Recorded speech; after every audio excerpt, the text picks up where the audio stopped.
그러면 왜? 왜 하필이면 우리 네 딸내미냐고.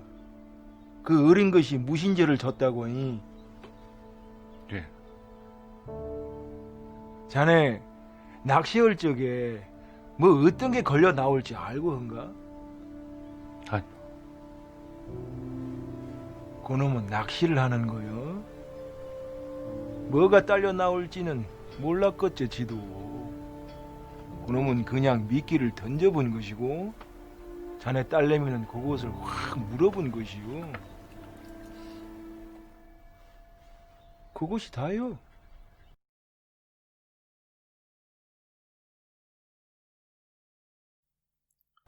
Imagine, for a moment, that this is you. You're a middle-aged police detective in a small town in the South Korean countryside. You live with your wife, her mother, and your lovely young daughter, Hyojin. One rainy morning, you are called to investigate a crime scene. The suspect sits in a daze and looks as if he is suffering from some kind of serious affliction. The inside of the house is gruesome and gory. Not exactly a typical day of police work. But that's just the beginning. The sickness begins to spread through the town like a plague. Nobody knows where it came from, but it appears to be linked to the town's sudden string of violent crimes. Rumors spread that people are being possessed and forced to kill their own families. One case after another, the bodies begin to pile up. The suspect's tox screen shows that he had a large dose of mysterious mushrooms in his veins, but your partner doesn't buy that as a valid excuse. The townspeople are convinced that the mysterious old Japanese immigrant is behind it all. And then one day, your beloved daughter Hyojin begins acting strange. Her body is riddled with rashes and boils. Your normally sweet, innocent little girl becomes a raging maniac at the slightest provocation. Suddenly she's distraught, irritable, and constantly on edge. Your mother-in-law is convinced she is possessed by an evil spirit. You don't know what's happening, but you fear she may be the next one to commit some heinous crime.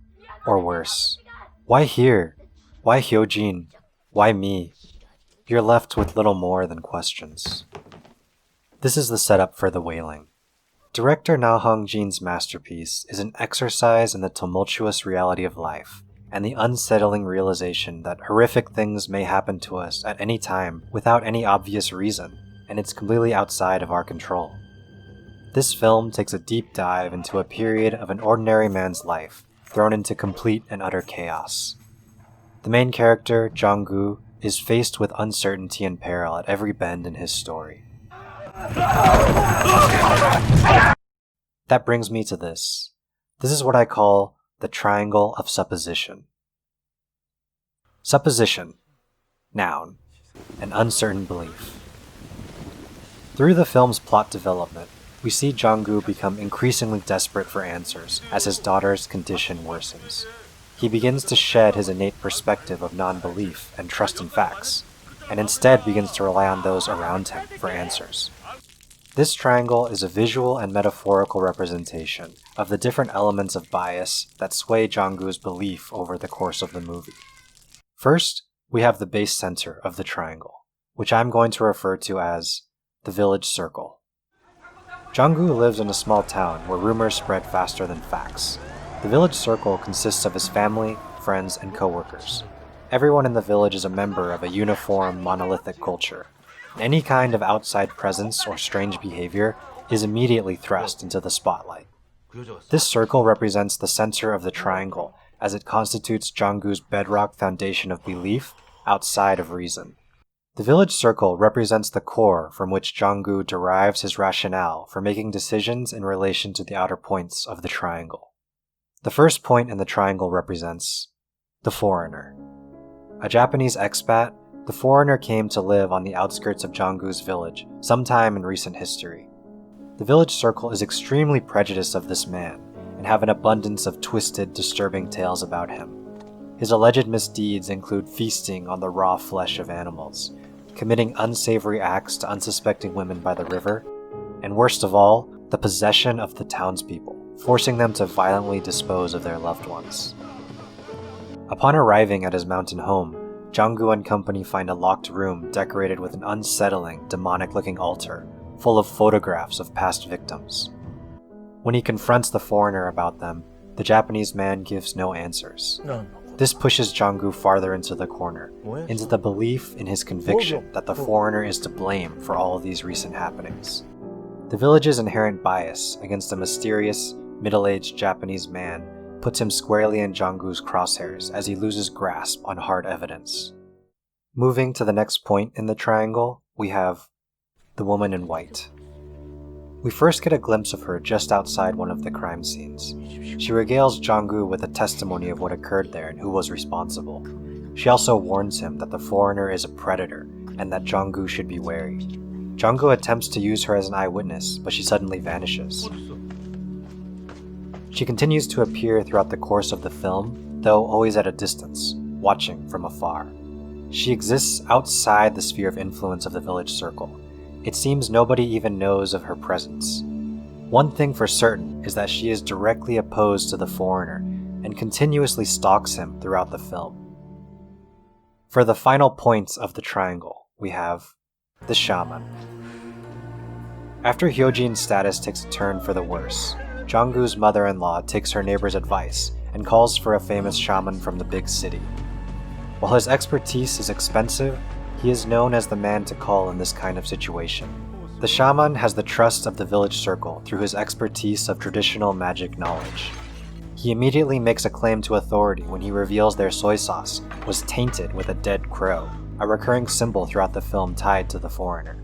He claims an evil spirit is after them because Jong-gu must have recently angered a powerful entity. His knowledge and experience in ritual ceremonies gives reason for the townspeople to trust and believe in him. His status and notoriety earned him the trust of Jong-gu's family and close circle. Though the shaman is most forthcoming with information, it always comes with a price. The 3 points of the triangle represent the 3 different agitators in Jong-gu's mind, with the village circle acting as the consistent base of every decision.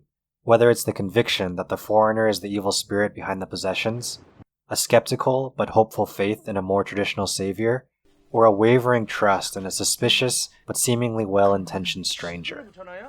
We see him constantly pulled in all 3 directions, forced to make life-altering decisions based on little more than rumors, snap judgments, and illogical beliefs. The only way to save his daughter is to revisit this triangle time and time again, without a clear understanding of which point to follow through. The movie comes to a head when Jong-gu wakes up in the middle of the night to several missed calls from the shaman. Hyojin is missing. Distraught, he leaves the house to search for her and attempts to get a hold of the shaman. The shaman tells Jong-gu that his initial reading was wrong, and that the real evil behind the possessions is a mysterious woman in white, and not the foreigner. Jong-gu realizes he knows this woman, and sets out to look for her, leading to the ultimate confrontation between the two. The woman tells Jong-gu that he has sinned, and because of this, his daughter has been possessed by an evil entity, the foreigner. If he is to return home now, his entire family will be slain. She then offers him a chance at salvation. If he puts his faith in her, Jong-gu just needs to wait for the 3rd rooster crow before returning home, and he can prevent the death of his daughter. He then receives a call from the shaman. The shaman tells him that he must not be tempted by the woman, and he needs to return home immediately if he wants any hope of saving his family. Jong-gu is torn by 2 diametrically opposed commands with his family's lives held in the balance. Whichever side he picks could lead to his family's salvation or ultimate demise. And here we feel the pull of the triangle most strongly. Through the entire movie, Jong-gu has a deeply held suspicion of the foreigner and believes that he is the culprit behind all of the disturbances in his town. Because of this, he desperately wants to believe the woman in white when she tells him that the Japanese man is the evil puppet master. 그냥 믿어. 네 식구들 살리고 자꾸. His trust in the shaman is constantly wavering back and forth. His odd demeanor and demand for monetary payment sows distrust, but his traditional ties and strong community support give Jong-gu reason to believe him. Can he trust the shaman when he says the foreigner was never actually evil and the woman in white is to blame? The woman in white is an outsider. Jong-gu has almost no information about her, and the village circle is oblivious to her existence. But she seems to appear when he needs support the most, and yet she offers counsel and hurls accusations with no justification whatsoever.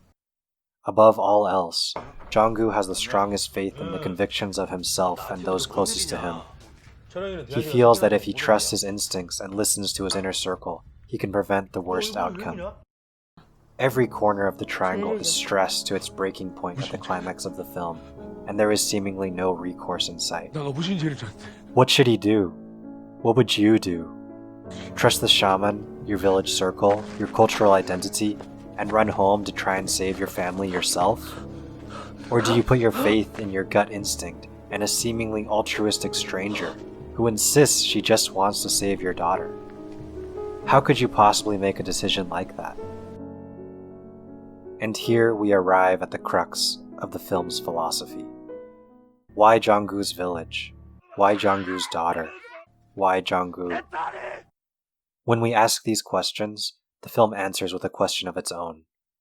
What do you believe in? I'd like to take a moment and visit this quote from the director of the film, Na Hong-jim. I have no idea what kind of person you are to watch my film. Nevertheless, I tried to make a film for you. Whatever ideas come to you while you watch the film, they're yours. I want this film to be your own. On the other hand, there is one thing I wish everyone who watches this film to feel, regardless of who they are. A condolence for those who disappeared after having fallen as victims of the world, and for those who are left behind. I sincerely wish this film gives you some time for condolences. The film is intricately layered with various depictions of belief, religion, uncertainty, and trauma. There are so many things to dissect and discuss. It would be impossible to distill all of them into a single video. And so, the heart of what I wanted to express through this essay is this. The Wailing is a film that shows us the chaotic nature of reality, and that our beliefs are simply the way we try to make sense of it all. I think Na Hong-jim was trying to show us that, no matter what you believe in, you can always find reasons and justifications for doing so. But that doesn't mean you're right, or that things will work out like you envision. This is what we see in Jong-gu's journey. He is constantly pulled in all directions, and stretched to his breaking point. Even though he is a detective that is supposed to act on facts and evidence, he is forced to act on instinct and rumors in order to save his daughter, his family, and his very sense of life. This film shows us that in this world, everything is interconnected by invisible, far-reaching threads. There is no overarching plot of redemption, salvation, or fairy tale endings without a belief pushing that narrative. We form these beliefs through our perceptions and experiences, and these things shape the narrative of our lives and mold our worldview.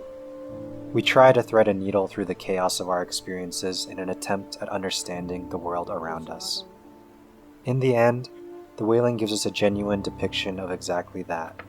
It shows us that the essence of the world is unpredictability, and that no matter what we believe in, or what direction we sway our biases, things will just happen.